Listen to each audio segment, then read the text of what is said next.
नमस्कार, मैं हूं पुण्य प्रसून वाजपेयी। कुछ कतार में मरे, कुछ सीमा पर मरे, कुछ रेल के डिब्बों में पिस कर मरे। नामों की फेरिस्त इतनी लंबी, पढ़ते पढ़ते थक जाइएगा। सपने देखते हुए कुछ की मौत हुई, कुछ ने सोचा अपने पैसे निकालने इसलिए मौत हुई।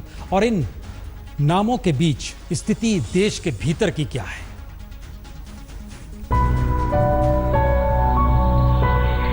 सड़क पर फाइटर जहाज उतर जाए तो तालियां पीटी है। पटरियों पर जब बुलेट ट्रेन दौड़ने लगेगी तो ठहाके भी लगा लीजिएगा। लेकिन जमीन पर 145 मौत और 200 से ज्यादा घायलों की जिम्मेदारी लेने वाला इस देश में कोई नहीं। तो फिर गुस्सा क्यों नहीं आता? गुस्सा तो कतारों में खड़े 70 से ज्यादा मौतों को लेकर भी किसी को नहीं आता है, क्योंकि ईमानदारी के दौर में इन मौतों की जिम्मेदारी लेने वाला भी कोई नहीं है। तो क्या सड़क पर कतार में मौत, पटरी से उतरती ट्रेन तले मौत, सीमा पर देश की रक्षा के लिए शहादत की ये फहरिस्त वाकई डराने वाली है? या ये मान लिया जाए मौत में भी देश जिंदगी खोजने निकल पड़ा है, क्योंकि हर दिन देश में 2000 मौतें होती हैं और कोई ना कोई किसी ना किसी घटना से जुड़कर होती है, लेकिन जिम्मेदारी कोई नहीं लेता।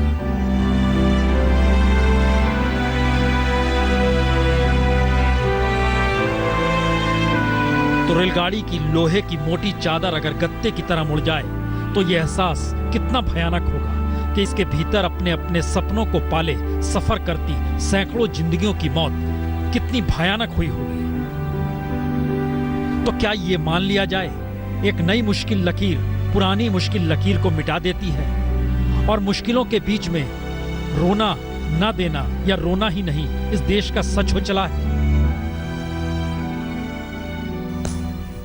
फिर मान लीजिए आप एकदम अकेले हैं इस देश के भीतर, चाहे 125 करोड़ का देश हो, लेकिन हर शख्स अकेला है। इस बात का जिक्र शायद अकेले करते करते प्रधानमंत्री भी एक रास्ते पर निकल पड़े हैं। उस रास्ते ने दरअसल राजनीति के उस भानुमति के पिटारे को खोल दिया है, जिस पिटारे के भीतर से निकलेगा क्या कोई नहीं जानता। मौजूदा वक्त में राजनीति तो इस देश के लिए खलनायक के तौर पर है। उसमें कोई खलनायक कैसे होगा? वो तो नायक ही कहलाएगा। देखिए रिपोर्ट। प्रधानमंत्री मोदी चौतरफा घिरे हैं और यही उनकी सफलता है, क्योंकि जिस नेता को केंद्र में रखकर समूची राजनीति सिमट गई हो, वह नेता जनता की नजर में भारतीय राजनीति की खलनायकी में खलनायक होकर भी नायक ही दिखाई देगा, क्योंकि राजनीतिक सत्ता को चुनौती देने की स्थिति में जनतंत्र है नहीं और राजनीतिक लोकतंत्र अपने गीत गाने के लिए वक्त दर वक्त नायक खोजकर खुद को पाक साफ दिखाने से चूका नहीं है। तो सवाल यह नहीं कि कांग्रेस हो या वामपंथी या फिर मुलायम हो या मायावती, अगर संसद में सभी के जुबान पर मोदी है या सड़क पर ममता और केजरीवाल के निशाने पर भी मोदी है। नरेंद्र मोदी जी, आप भी काम करते हैं कॉन्स्टिट्यूशन के मुताबिक।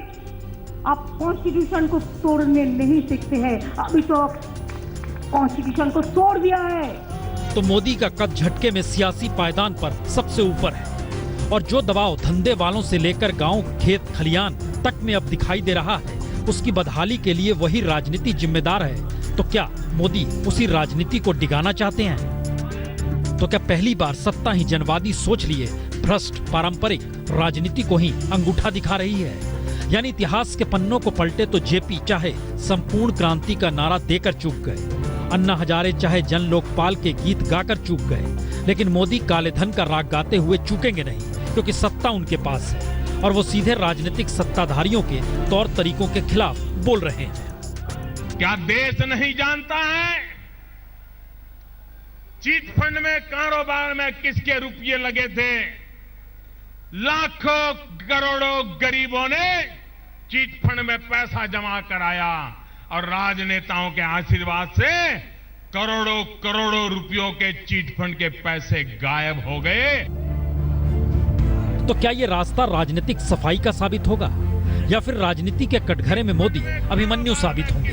क्योंकि 3 सवाल नोटबंदी के बाद देश को भी डरा रहे हैं। पहला, जब सिस्टम भ्रष्ट है तो फिर वही सिस्टम भ्रष्टाचार को खत्म कैसे करेगा?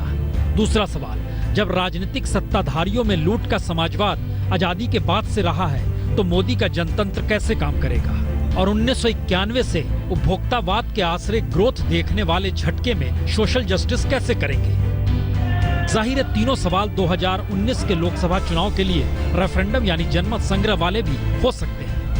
और उससे पहले कमोवेश हर राज्य के चुनाव में मोदी इसी नोटबंदी के आसरे असमानता का जिक्र कर चुनावी जनमत संग्रह वाले हालात बनाने की दिशा में बढ़ भी सकते हैं और बढ़ भी रहे हैं, क्योंकि सत्ता संभालने के 30 महीने बाद प्रधानमंत्री मोदी जिस मुहाने पर खड़े हैं, वहां से सत्ता बरकरार रखने की जोड़तोड़ में फंसना मोदी का इतिहास के पन्नों में गुम हो जाना ही साबित होगा। और मोदी इस सच को समझ रहे हैं कि उन्होंने जो जुआ खेला है वो है तो सही, लेकिन वो है जुआ ही, जिसे अभी तक रईस खेलते रहे। पहली बार आम जनता भी इस सियासी जुआ में भागीदार है।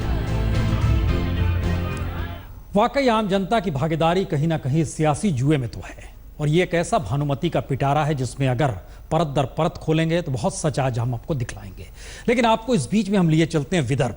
किसानों की खुदकुशी सबसे ज्यादा वहीं होती रही है। विदर्भ के नागपुर में या उस इलाके में किसान क्या सोच रहा है? बैंक में जाओ, दरोज के नियम बदल रहे हैं। कभी 5,000 बोल रहे हैं, कभी 25,000 बोल रहे हैं। अभी 4,500 एक्सचेंज में मिलते थे अपने को, वो सिर्फ 2,000 रुपये मिल रहे हैं।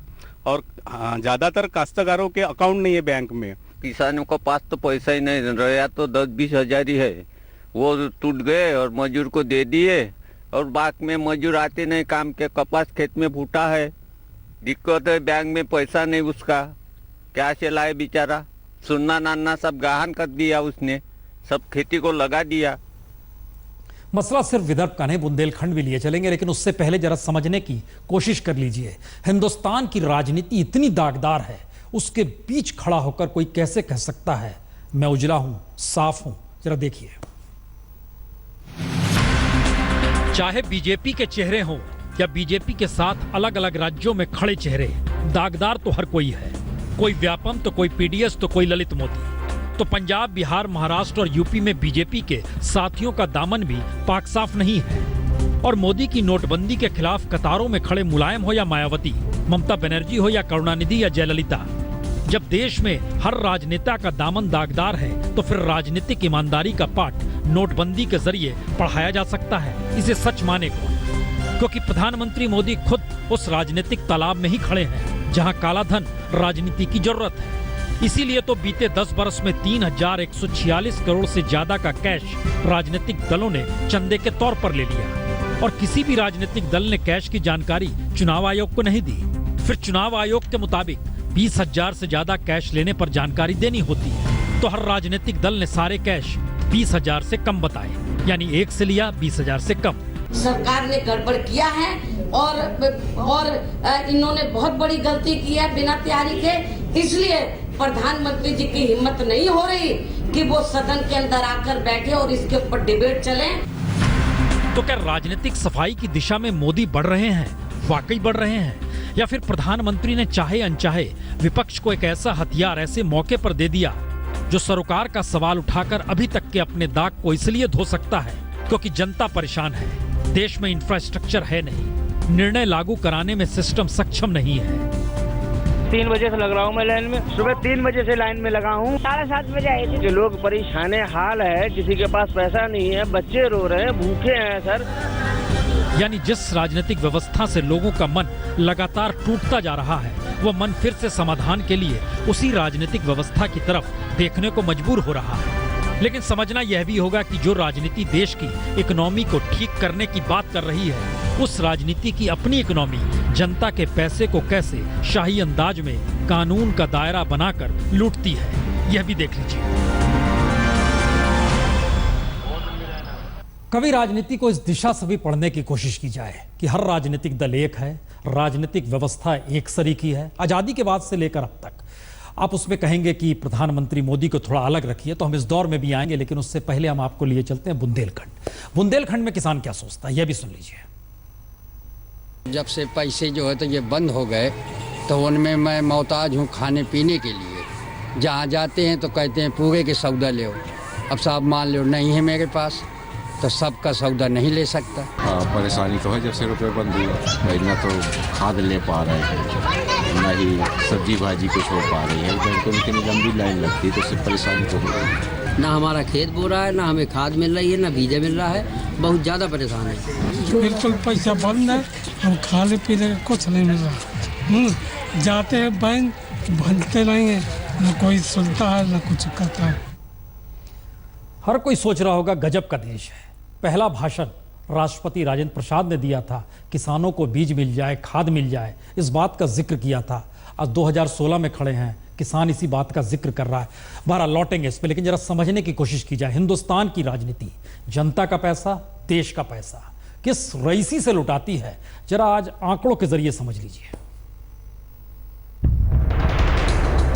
ये रकम है 50 अरब की, जो देश के सांसद और विधानसभाओं में चुने हुए विधायकों पर हर बरस खर्च होता है। यानी इस रकम में सिर्फ वेतन, भत्ता, सुरक्षा ही आता है। जरा सिलसिले को समझ लें। देश में कुल 4120 विधायक हैं और 426 MLC, यानी कुल 4582 विधायक, जिन्हें औसतन प्रतिमाह 2 लाख वेतन और भत्ता मिलता है। जिसे जोड़ दें तो कुल 91 करोड़ 64 लाख रुपए बनते हैं, यानी सालाना तकरीबन 1100 करोड़।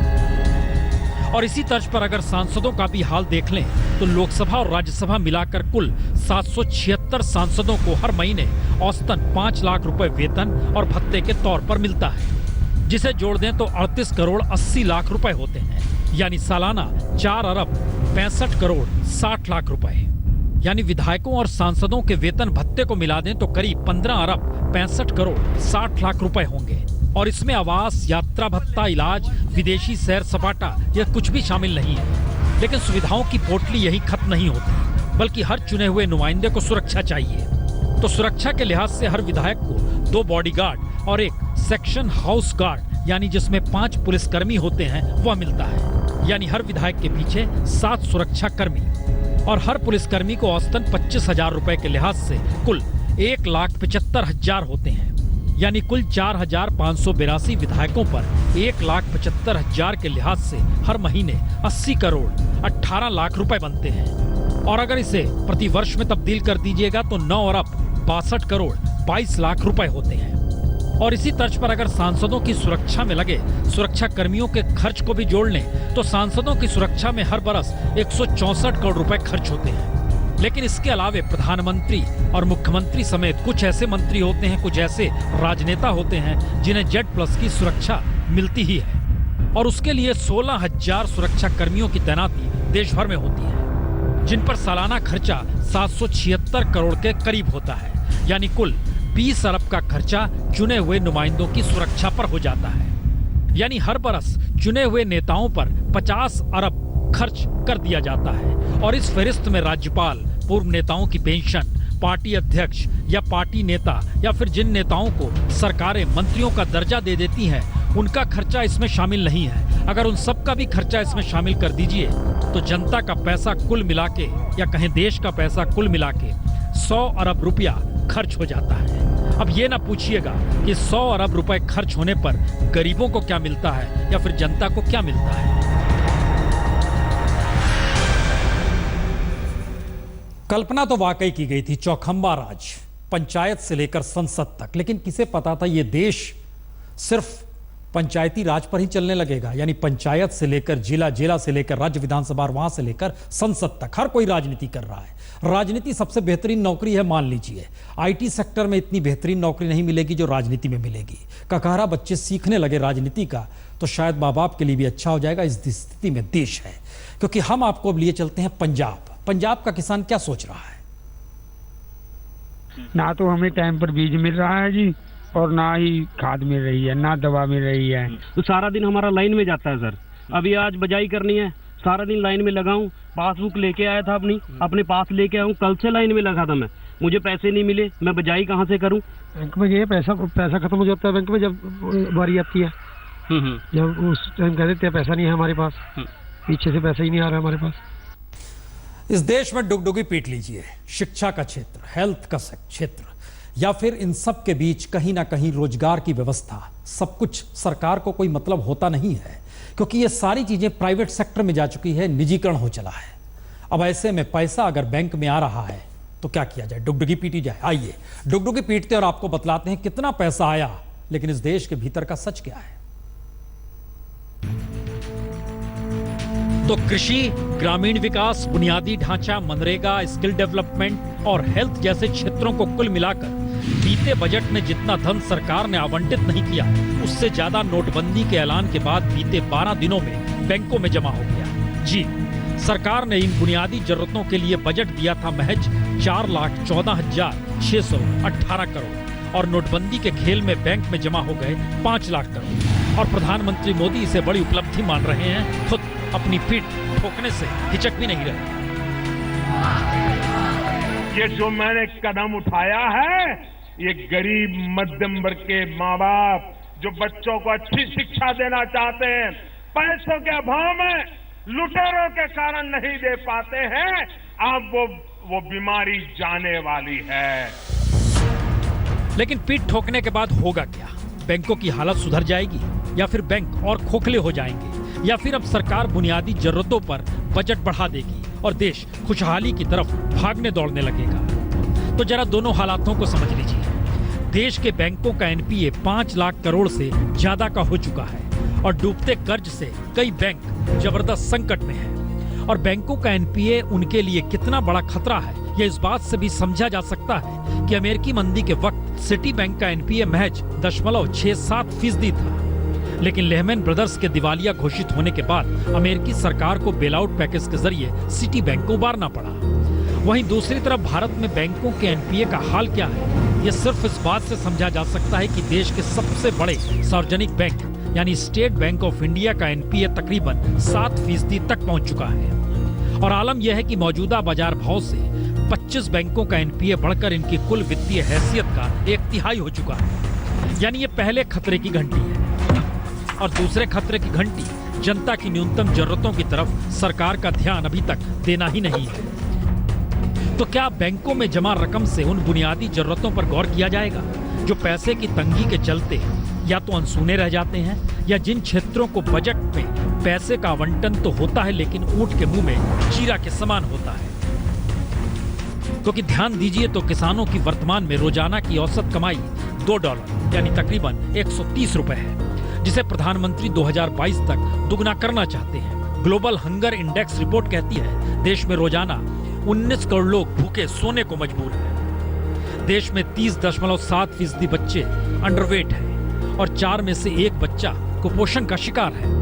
17 करोड़ से ज्यादा लोग झुग्गियों में रहने को मजबूर हैं। 7 करोड़ 80 लाख से ज्यादा बेघर लोग फुटपाथों पर, फ्लाईओवरों के नीचे, रेलवे स्टेशन पर रात गुजारने को मजबूर है। और इन सभी का खर्चा पानी उस नकदी रोजगार पर टिका है जिससे सरकार का कोई लेना देना ही नहीं है। यानी समानांतर इकोनॉमी, पैरेलल इकोनॉमी हाशिए पर पड़े देश के 52 करोड़ लोगों को संभाले हुए है। तो सरकार की नोटबंदी इस इकोनॉमी पर रोक लगाने की दिशा में ही बढ़ाया गया कदम है। लेकिन सवाल ये, क्या वाकई सरकार के पास ऐसी कोई योजना है जहां अब सरकार के सरोकार वाकई उन लोगों से जुड़ जाएंगे जो अभी तक पैरेलल इकोनॉमी से जुड़े थे? उनकी जरूरतों से सरकार जुड़ पाएगी जिन्हें आजादी के बाद से हाशिए पर रखा गया? तो सवाल सीधा है, क्या इस बार बजट में रोटी, कपड़ा, स्वास्थ्य और शिक्षा से जुड़ी बुनियादी समस्याओं पर भी सर्जिकल स्ट्राइक होगी? क्योंकि अब सरकार धन ना होने की बात तो कह नहीं सकती, लेकिन क्या वाकई ऐसा होगा? यह एक ऐसा सवाल है, जब पूछते हैं कि अब वाकई ऐसा होगा, बहुत सारे सवाल हर जहन में गूंज सकते हैं। आप कहेंगे इस देश में चीफ जस्टिस तक रोते हैं। जनाब, व्यवस्था तो कीजिए जजेस की। शिक्षक कम है, स्वास्थ्य सेक्टर में आइए तो जितने डॉक्टर्स चाहिए मुश्किल है, गिनते थक जाइएगा। 30 लाख से ज्यादा डॉक्टर्स देश में चाहिए। यह भी सोचने लगिए 6 लाख से ज्यादा स्कूल चाहिए जो इंफ्रास्ट्रक्चर के साथ मौजूद हों। पीने का पानी साफ मिल जाए, यह भी चाहिए। बड़ी लंबी और बड़ी जद्दोजहद वाली लड़ाई है। नासिक में एक किसान ने कहा, बाकायदा फाइनेंस मिनिस्टर को लेटर लिखा, माल्या को जब आप माफी दे सकते हैं तो मुझे क्यों नहीं दे सकते? हम आपको नासिक के लिए चलते हैं, वहां का किसान सोचता क्या है? नासिक परिसर में किसी भी खेती में जाओ आप, यहाँ बिकने के लिए आने वाला जो माल है उसको देने के लिए पैसे नहीं, इसलिए सब पूरी आड़त कंपनियां यहाँ पे बंद है। मैं कपास लेके आया था 2 दड़े, तो कपास कोई मार्केट ही चालू नहीं था, कपास नहीं ले रहे ना। किसानों को तो फिर जमा करके पैसा देना पड़ता है ना, मजदूरों को क्या करेंगे? फिर रुको लेते हम, फिर और बैंक में जाओ, फिर नंबर लगाओ, फिर हम खेती करें या उधर बैंक में नंबर लगाए, पैसा दे किस तरफ से? तो सहकार बैंक में लेन देन बंद है, पुराने नोट लेते भी नहीं और नई करेंसी उनके पास नहीं है भी, तो हम अभी तो हवालदिल हो गए सब। तो सिस्टम हजूर, सिस्टम किस तरह काम करेगा, कैसे काम करेगा? भानुमति का पिटारा तो खुल गया है। और आखिर में आज अपनी पसंद नहीं, आज जिक्र हेलन का, क्योंकि उनका जन्मदिन है।